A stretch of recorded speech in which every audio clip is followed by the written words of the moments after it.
Hello everyone, I'm Nada and welcome to Kelas Rizky. On this video, I will explain you about Indonesian texting history and cortex. So, if you wonder how Indonesian texting system from generation to generation, you can stay and watch my video until the end. So, enjoy!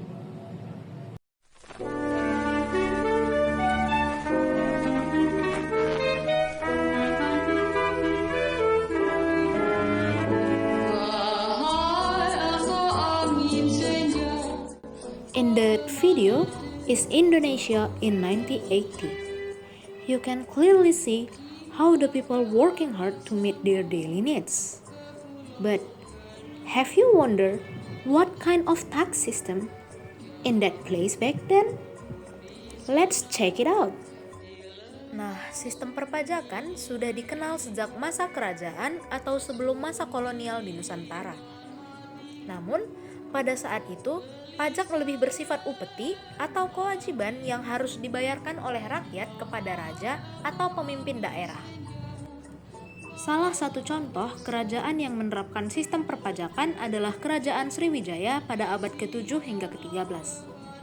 Pada masa itu, Kerajaan Sriwijaya menerapkan sistem pajak pelabuhan dan pajak perdagangan. Mengingat, Kerajaan Sriwijaya merupakan kerajaan maritim yang menguasai perdagangan di sekitar Asia Tenggara. Pembayaran pajak tersebut berbentuk barang ataupun emas yang kemudian akan digunakan untuk pendanaan armada maritim dan kesejahteraan kerajaan sendiri. Selanjutnya ada Kerajaan Majapahit dari 1293 hingga 1527. Jenis pajak yang dikenakan adalah pajak hasil bumi yang ditarifkan berdasarkan luas tanah dan jumlah panen.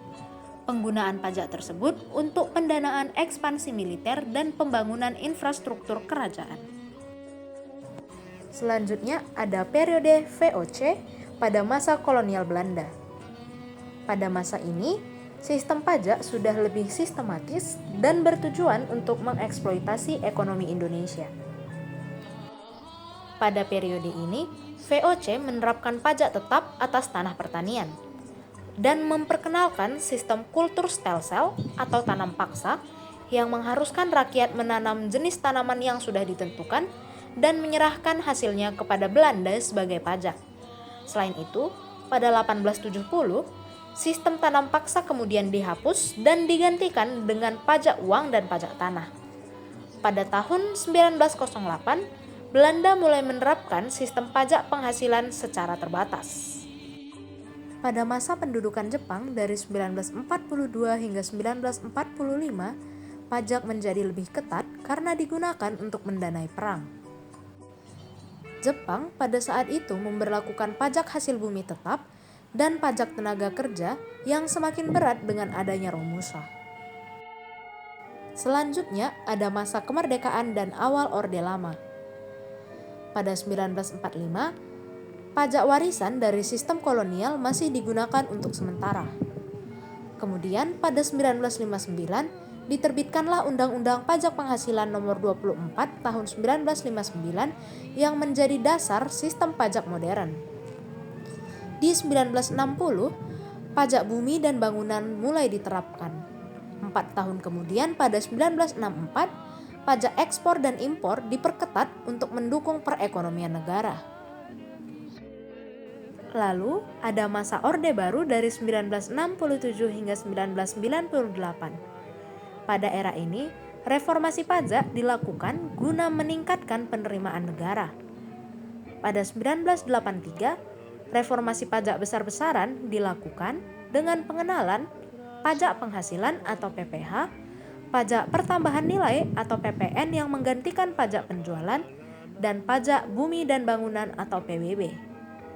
Di 1994 dilakukan revisi Undang-Undang Pajak guna meningkatkan kepatuhan pajak. Namun, di 1997 hingga 1998, krisis ekonomi terjadi dan menyebabkan penerimaan pajak menurun drastis. Selanjutnya, ada era reformasi dan modernisasi pajak dari 1998 hingga sekarang. Di tahun 2000, pajak didorong dengan sistem self-assessment di mana wajib pajak menghitung dan membayar pajaknya sendiri. Pada 2008, diperkenalkan sistem e-filing untuk pelaporan pajak secara online. Di 2016, diberlakukan tax amnesty atau pengampunan pajak untuk meningkatkan kepatuhan pajak. Di 2021, NIK atau nomor induk kependudukan mulai digunakan sebagai nomor pokok wajib pajak atau NPWP. Pada 2022, Undang-Undang Harmonisasi Peraturan Perpajakan atau UU HPP diterapkan mengubah tarif pajak dan kebijakan perpajakan. Nah, sekarang teman-teman sudah tahu kan sistem pajak bagaimana yang berlaku pada video ini. Selanjutnya, kita akan membahas tentang Cortex. Namun, sebelumnya, apakah teman-teman tahu apa itu Cortex?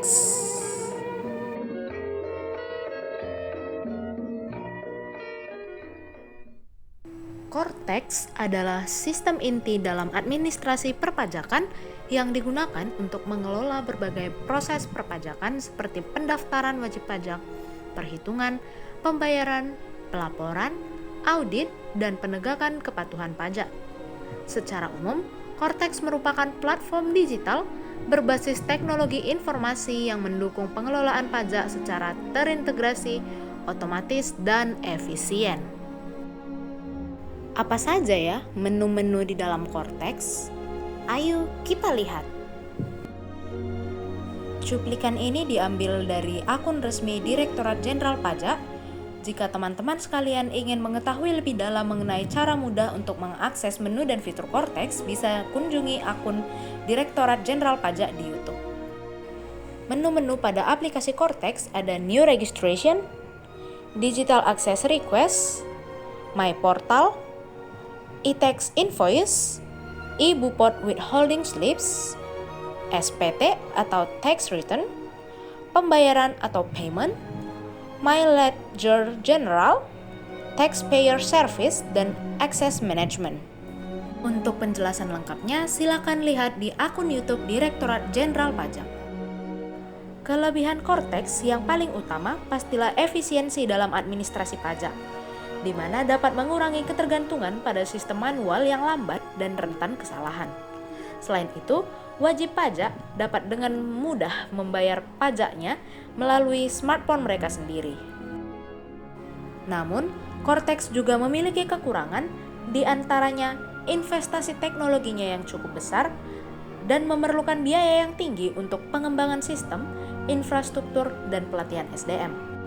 Resiko keamanan data pada Cortex juga perlu diperhatikan mengingat banyaknya orang-orang kurang bertanggung jawab di luar sana yang dapat melakukan peretasan dan mencuri data-data pribadi dari wajib pajak. Sampailah kita kepada penghujung video kali ini. Untuk para pemirsa yang telah menyaksikan video ini dari awal hingga akhir, saya ucapkan sangat banyak terima kasih untuk perhatian dan dedikasi kalian. Saya harap apa yang saya tuangkan dalam video ini dapat menambah wawasan dan pengetahuan bagi para pemirsa.